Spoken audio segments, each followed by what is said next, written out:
Here's part 3 of our interview with Chicago lead singer Neil Donell. I'm John Beaudin from Rock History Music. And it happens in the Journey camps, and a little, not as much I found with Toto, but it's still there. There's this amount of, there's bad apples in every group. There's people who are not going, they're malcontent maybe. They're not, I don't know where their lives have gone, but to go up and to attack someone, and there are some people who do what I do and do a lot of that. That must have been a difficult time for you. Oh yeah, it was strange because, I lived in this little insular world, where kind of go to the recording studios and, kind of around professional musicians. You walk in, you do your thing, you sign your contract, you leave, it's kind of a little bubble, and it's kind of sheltered, and, people don't make comments, before, of course, the internet and, all of that stuff. Yeah, it was odd and strange and disconcerting and upsetting at times because people would find a way to sort of get to me and get at me, and yeah, it was. I wasn't expecting it, so it was a bit of a rude awakening, I guess. But I mean, I guess it kind of goes with the turf now. I like the way that Steve Lukather, spoke of it at the beginning of his autobiography. He addressed it right away, and when he said, that the worst thing that he could do was to respond, and he learned quite quickly that the best approach was really not to react to it at all, because there's just no way you're going to make everybody happy. You can't please everybody, and you're filling big shoes, and I got to be honest with you. In the beginning, I had my wrist slapped a couple of times because I've developed a style over the years.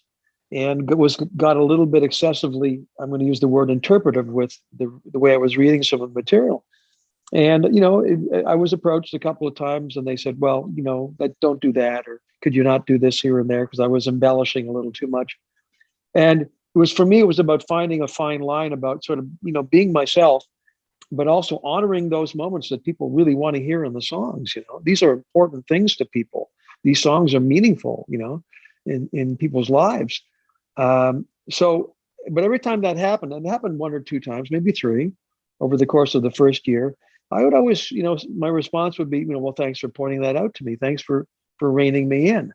And then the response back would be, yeah, we want you to, this got to be fun for you too. So, we like what you're doing, please continue to be yourself. But so we found this middle ground, which is tough to find when you're, like I said, when you're filling these kinds of big shoes. These really iconic performances is what they are.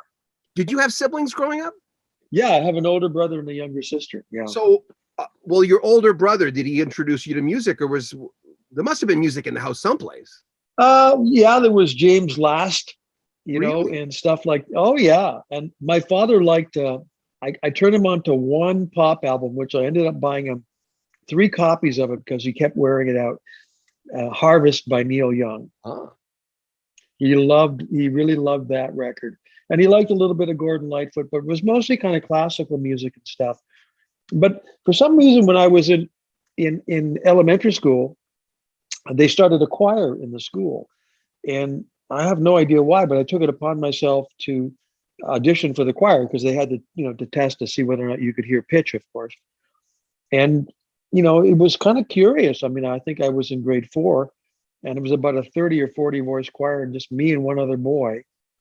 And that was the start of it. For some reason, I wanted to sing. And then I picked up the guitar when I was about 12 and I was in my first band in high school. I guess I was 14.